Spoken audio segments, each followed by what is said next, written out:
This is Hayes Q Jones, your DVD and Blu-ray baller on a budget, and this is HQ Videos for you. If you're new to the channel, welcome. Please like, share, subscribe. If you're a current subscriber, what's up? We greatly appreciate it. Come on in, make yourself at home. This week for my collection video, I decided to choose this topic: the most influential or 5 most influential black movies of Generation X, my generation. And you might ask why I chose this. If you don't know anything about me, a little bit about me: I grew up pre-internet, pre-VHS, DVD, Blu-ray, actually pre-cable. When I grew up, there were essentially 5 channels: ABC, NBC, CBS, PBS, and an ABC affiliate. So I grew up watching basically whatever was on television. So some of the first actors that I watched were people like Judy Garland, Gene Kelly, Frank Sinatra, Dean Martin, Jerry Lewis. Saw all the beach movies with Annette Funicello, Frankie Avalon, Doris Day, Rock Hudson, Errol Flynn, the whole nine. Occasionally, I would see some movies with black actors such as Bill Cosby, Richard Pryor, Billy D. Williams, Lou Gossett Jr., Harry Belafonte, Sidney Poitier. But those were more or less actors from my parents' generation. In the 80s, and there was some shows on television, Good Times, Jefferson, Sanford and Son, but really probably to the 80s where I actually started seeing stars from my generation.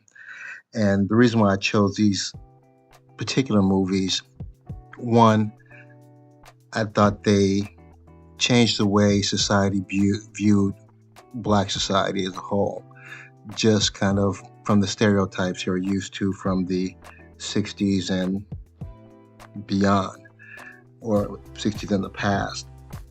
Also, I thought these movies, in a way, changed how sometimes black society actually viewed themselves. And you might ask, well, why is this important? In my opinion, it's important the way most humans, or humans in general, view things is visually.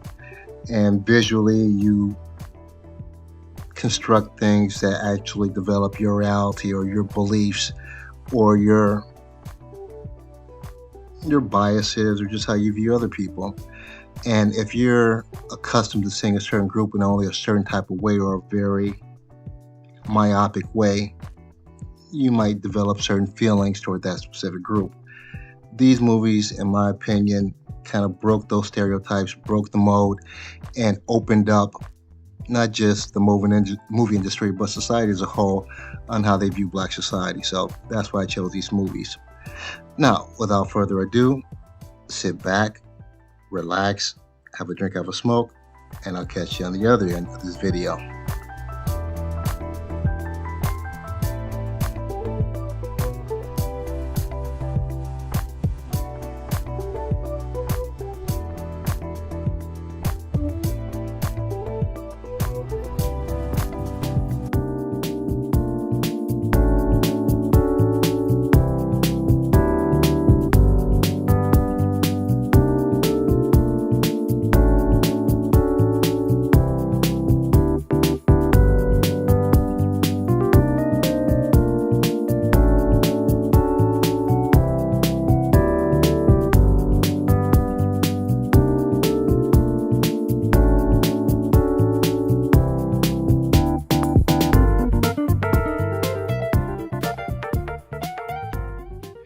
We're back at the Black Cave. Back at the Black Cave. We are back at the motherfucking Black Cave. I'm just going to jump in with my number 5 pick for influential black movies from Generation X. This is the 1992 romantic comedy Boomerang. This stars Eddie Murphy, Robin Givens, Halle Berry, David Alan Grier, and Martin Lawrence. This was directed by Reginald Hudlin from the Hudlin brothers. They did House Party. I think they did American Pimp, not Positive.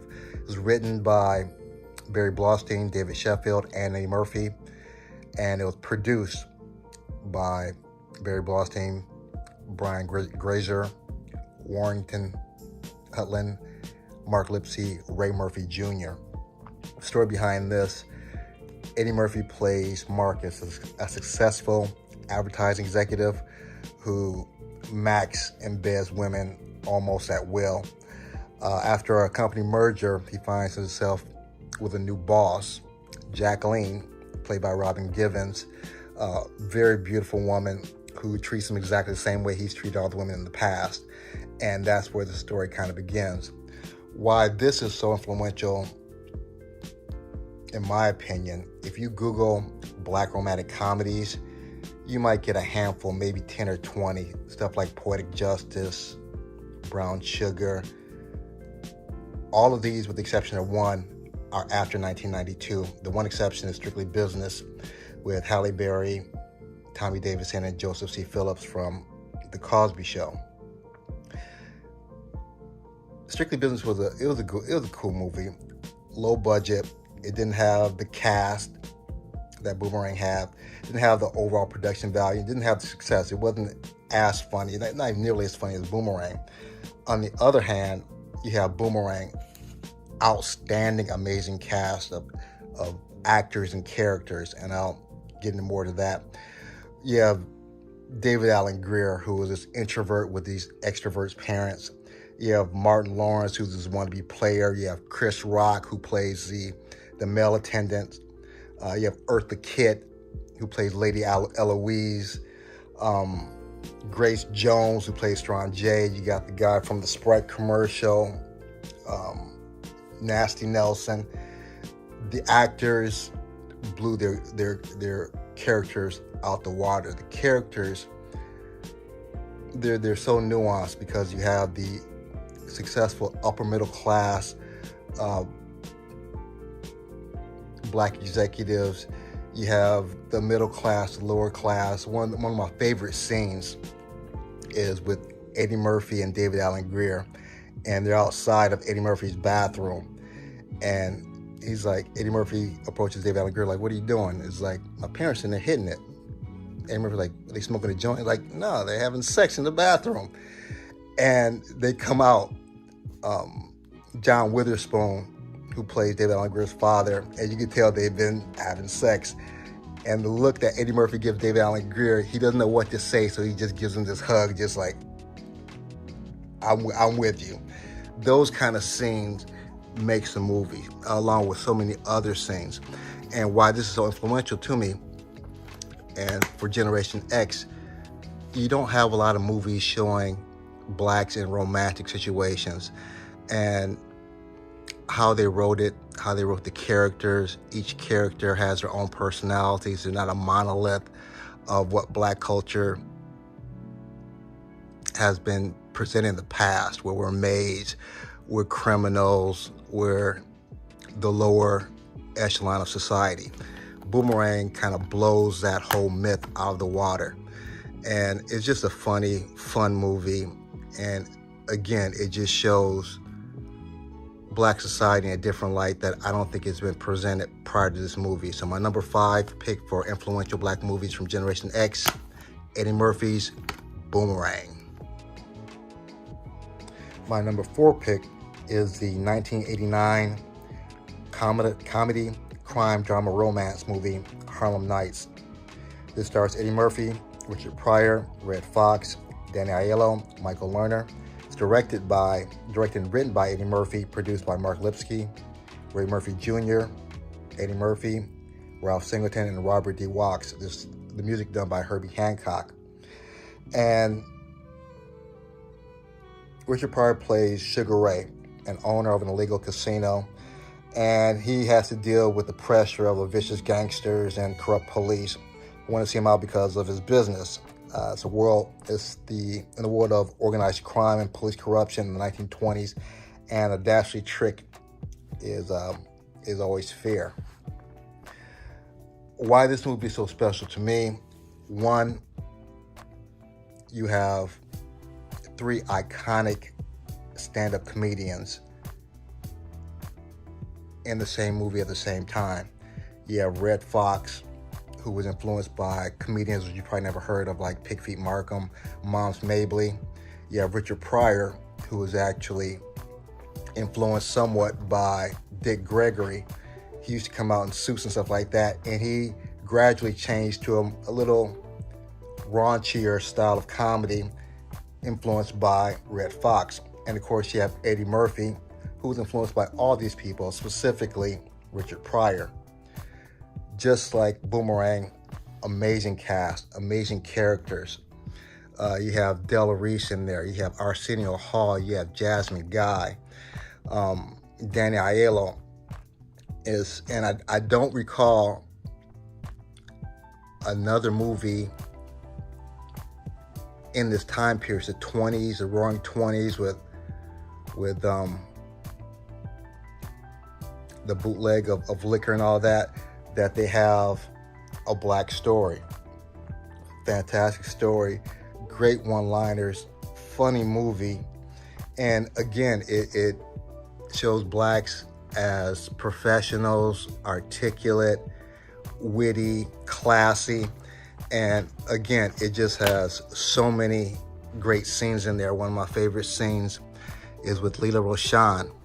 They call her Sunshine. And Della Reese talks about, I have a girl who's is so good, if you threw it up in the air, it'd turn into sunshine. That's one of that line is so cool. Naughty by Nature actually made a song called Sunshine. So my number 4 pick for influential movies, again, fantastic movie. I just love how the wardrobe, everything is just so classy, and it is just a outstanding film. It just recently, just like Boomerang, came to Blu-ray, I think last year. So if you haven't seen this, do yourself a favor, watch both of them, Boomerang and Harlem Nights. My number 3 pick, this is the 1998 action horror science fiction movie Blade. This stars Wesley Snipes, Stephen Dorff, Chris Christopherson, and Boucher Wright. Donald Logue. This was directed by Stephen Norrington, written by Richard Festiva, produced by Avi Arad, Joseph Calamari, Michael DeLuca, John Divins, Robert Engelman, music by Mark Isham.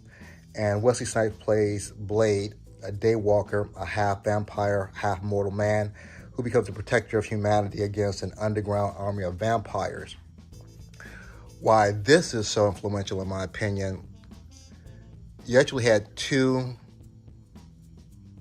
black superhero movies prior to this. You had Steel, that came out in 1997 with Shaquille O'Neal. Then you had Spawn, which also came out in 1997 with Michael Jai White. Both decent films. Spawn better than Steel. Again, not the budget, didn't have the names behind it, and they were just okay. You didn't really kind of see them as superheroes, just kind of seemed like a movie with kind of a science fiction movie, a horror movie. With Blade, in my opinion, Blade set the template for the new superheroes. Prior to Blade, you had Christopher Reeve in the Superman tights. You had Michael Keaton as Batman. And with Batman, he did kind of upgrade a little bit. He still had the tights, but it was more of the kind of armor look. But when Blade came out with Wesley Snipes, oh my God. The opening scene for Blade, in my opinion, is one of the best opening scenes ever of any kind of movie. The way he walks into the scene, with every step, you feel the bass and the impact of his steps. He has the samurai blade in hand. He has a semi-automatic weapon on his hip. And just how he walks in, you see all the vampires kind of scatter. You see the fear, and you see he just walks in, just the swagaliciousness. Now, I know that's not a word, swagaliciousness of his style, in my opinion, set the template for the Avengers, Iron Man, all the new superheroes, even with the DC Comics, seem like they're influenced by Blade. Amazing intro. And at that point, Michael Jai White, yeah, he's an action hero, but he didn't have the gravitas that Wesley Snipes had, especially after doing Passenger 57, Demolition Man, New Jack City, he kind of established himself as not just an actor, but an action hero. And Blade, even though it is a Marvel comic, people forget that though. Blade, to me, was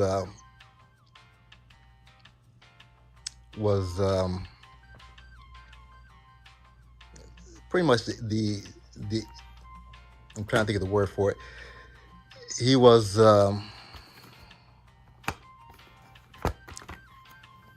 pretty much the starter or the igniter of the new look for superheroes. Blade was so popular, it actually spawned 2 other movies as well. If I can find it here. As a television series with the rapper from Onyx, Sticky Fingers, which I believe it was on Spike TV. It didn't do well on Spike TV. They took it back. They revamped it, added little sex scenes to it, and came out with it again. So my number 3 pick for, again, influential black pictures from Generation X, Wesley Snipes' Blade. Catalyst, that's the word I think it was. Blade was the catalyst for the modern look for comic book heroes. Blade. My number 2 pick is the 2018 action adventure science fiction movie, Black Panther. This stars the late Chadwick Boseman, may he rest in peace, Michael B. Jordan, Lupita Nyong'o, Daniel Guerrero, Angela Bassett. And if you're not familiar with the Black Panther story, you're probably one of the few exceptions, but the late Chadwick Boseman plays King T'Challa, who returns home to the reclusive, technology-advanced African nation of Wakanda to serve as his country's new leader. However, T'Challa soon finds himself challenged for the throne by factions within his own country, as well as some threats outside the country.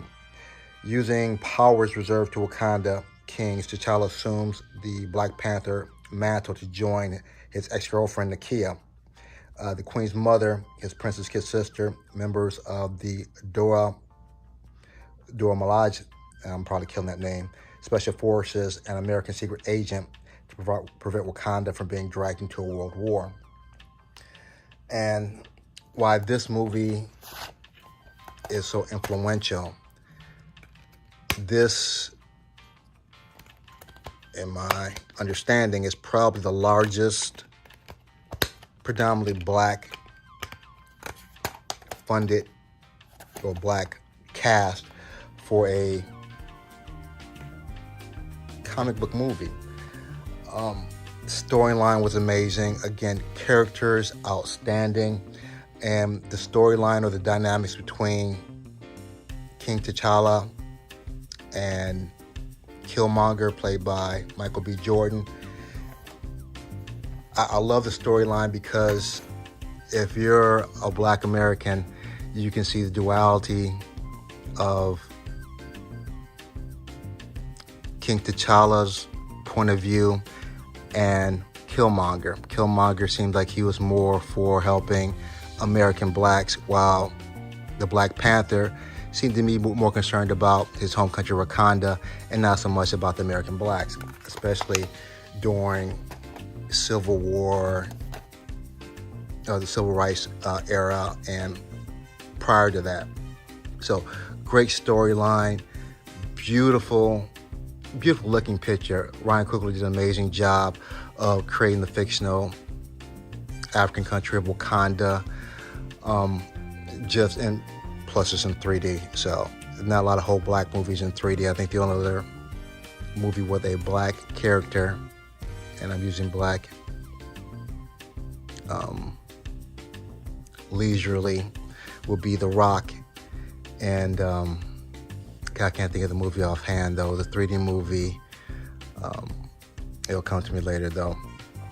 But again, with the cast, the characters, storyline, and when this came out, everybody's going Black Panther crazy. One of my close friends, I remember during the time, his kid dressed up as Killmonger.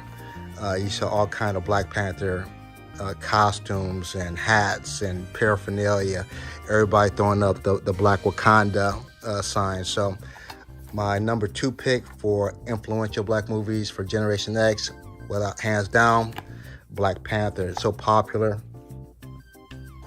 Spawned a sequel. Not as good as the first, but again, excellent. Very curious on how they're going to proceed with Black Panther, specifically with the passing of Chadwick Boseman. So again, number 2, Black Panther. And my number 1 pick, this is the 1992 biography drama History, Malcolm X. This stars Denzel Washington, again, Angela Bassett, Albert Hall, Al Freeman Jr., and Delroy Lindo. This was directed by Spike Lee, written by Arnold Pearl, Spike Lee, Alex Haley, and Malcolm X, produced by Preston L. Holmes, John Kalik, Spike Lee, Ahmed Murad, Monty Ross, music by Terrence Blanchard. And essentially this is a tribute to the controversial black activist and leader of the struggle for the black liberation. It goes through Malcolm X's life pretty much as a child, through his days as a hustler and his transition to the Nation of Islam. When this came out, backtracking, the autobiography of Malcolm X came out that was written by Alex Haley. Fantastic story. Spike Lee took this story, and because it's such a large piece of work, he took bits and pieces of it and created this story. And it's not exactly like Malcolm X's life though, but it gives a very good representation of his life, his struggles, and his climb to the Nation of Islam all the way to his assassination. And why this, in my opinion, is so influential. One, I don't recall any black epic films. I mean epic films. Spike Lee did an interview about this. He said he wanted to make a movie similar to like Lawrence of Arabia. If we have an epic movie, it has to be at least 3 hours long. Has to have an elaborate cast, and just gives a very intricate detail and storyline of the movie from beginning, middle, and end. Spike Lee does that. Just like the other movies I mentioned before, amazing characters, amazing performances. Denzel, I don't think I can ever watch anybody else play Malcolm X without thinking of Denzel Washington. Even though Denzel does not look necessarily like Malcolm. Malcolm was a little bit lighter, had red hair. His speech, his cadence, everything about him, you thought that was Malcolm X. Why this is so influential, when Malcolm X came out, you saw a rebirth of not just Generation X, but generation after that learn more about the civil rights area, learn more about Malcolm X. You saw Malcolm X hats, Malcolm X shirts everywhere. And what was a travesty about this, though, it wasn't even nominated for Academy Award. Denzel Washington wasn't even nominated for Best Actor. I believe that year was Sin of a Woman, which was kind of a joke, too, because everybody knows Al Pacino should have gotten it for Godfather 2.